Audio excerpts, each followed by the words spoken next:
Phone দিয়ে বলে আব্বু রাকিব তো মনে হয় মারা গেছে। কী বললি?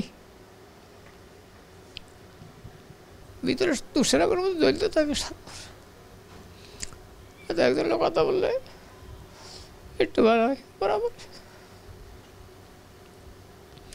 আবার ওই রকম হয়ে যায়। খুব হাসি, মানসিকভাবে খুব ক্ষতিগ্রস্তের সম্মুখীন আছে। মনে হয় আমিও দূরিতে চলে যাই, আমি গেলে আমার ভালো হয়। ওই দিন 19শে জুলাই 2024 শুক্রবার ছিল। তাই আমি জুমার নামাজ পড়ে তার জন্য 3 ফদার আম কিনছি এবং নুডলস ছিল আমার এখানে। আমি 2 কার্টন নুডলস কিনে রাখছি, কারণ দেশের তো অবস্থা ভালো না, গোলবাল আন্দোলন ঝামেলা হয়। তো ওই দিন শুক্রবার ছিল, আমি জুমার নামাজ পড়ে আমরা খাওয়া দাওয়া খাইয়া তারা 2 ভাই খাটে, আর আমার বাগিনা বাতিয়া ছেলেরা বসে আনন্দ করতেছে, আর আমি নিচে একটু ঘুমাইতেছি। তো ওই ঘুমানোর পরে আমি উঠি, আমি একটু কাজে গেছি।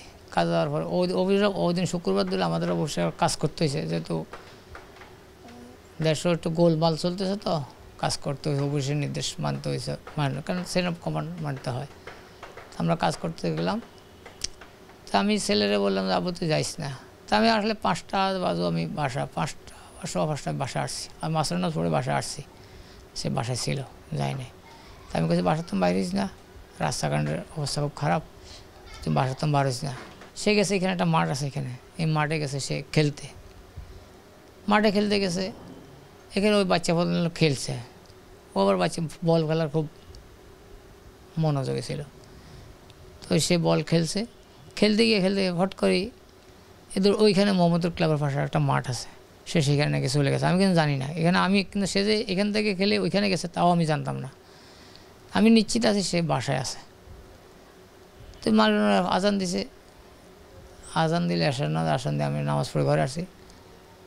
তখন এর বারবার বাসা বন্ধু, রাকিব তো বাইরে গেছে খেলতে, এখন তো আসে নাই। তো আমার ছেলেবার একটা গুণ আছে, আল্লাহ তাকে জানতে ব্যবস্থা করো। তার গুণটা হলো সে যেদিকে যাবো 1 ঘন্টার ভিতরে আমার চলে আসবে, আসে আমার লাগা দেখা করবে আব্বু আমি একটু খেলে আসি। ওদিন 1 ঘন্টা পর 2 ঘন্টা হয়ে গেছে, তখন আমি বললাম না রায়হান দেখ, আমার আব্বু তো 1 ঘন্টা পরে আর থাকে না, এটা আমার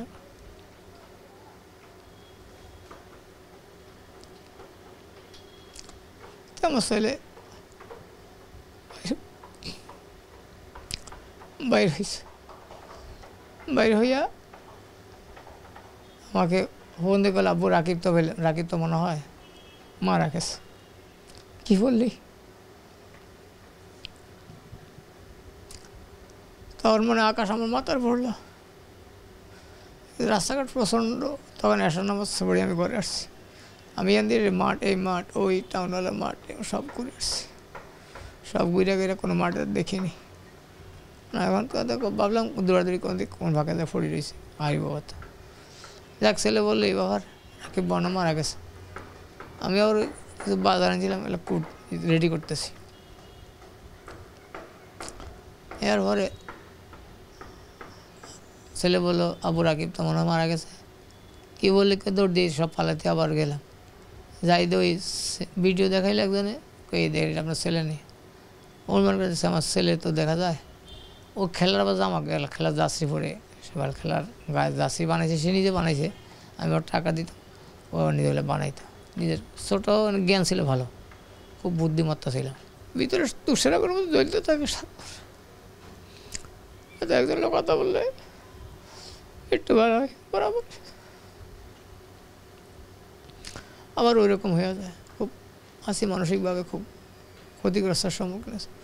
মনে হয় আমিও দূরিতে চলে যাই, আমি গেলে আমার ভালো হয়।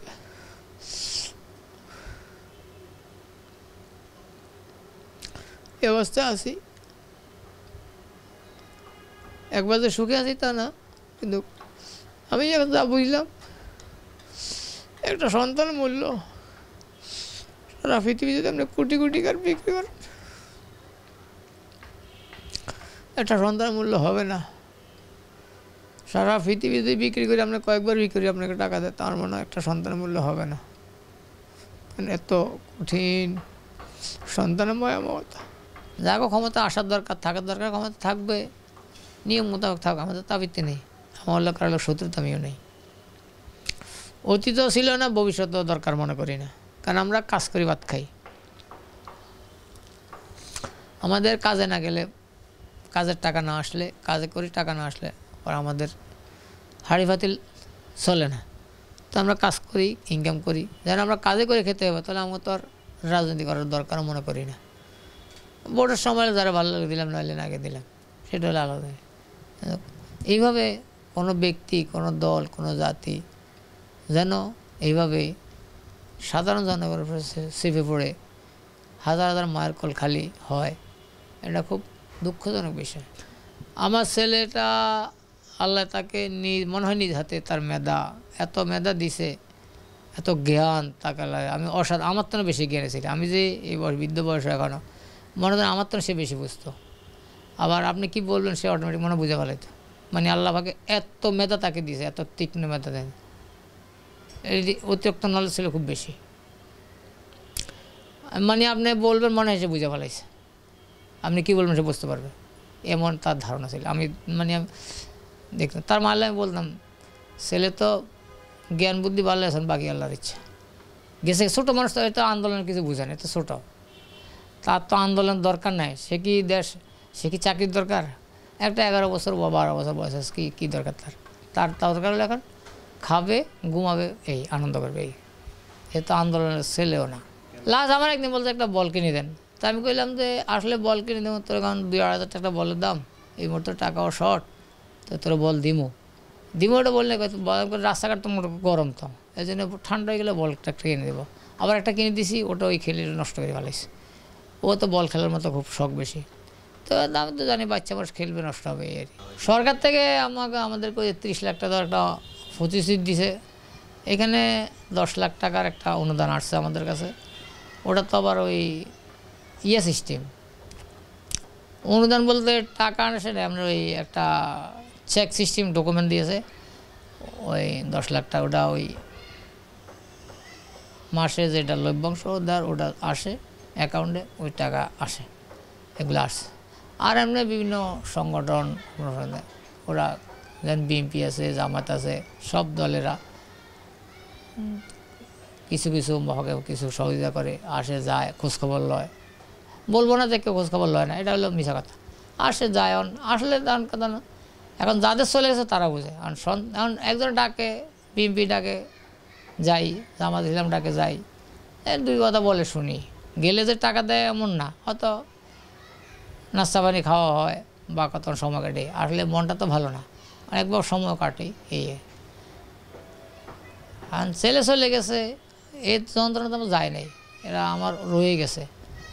এটা আমার মনে হয় আমি যদি মরে যাব সেদিন তো এটা কমে যাবে, বাদ হয়ে যাবে। এছাড়া আমি দেখতেছি না যাওয়ার কোনো রাস্তা।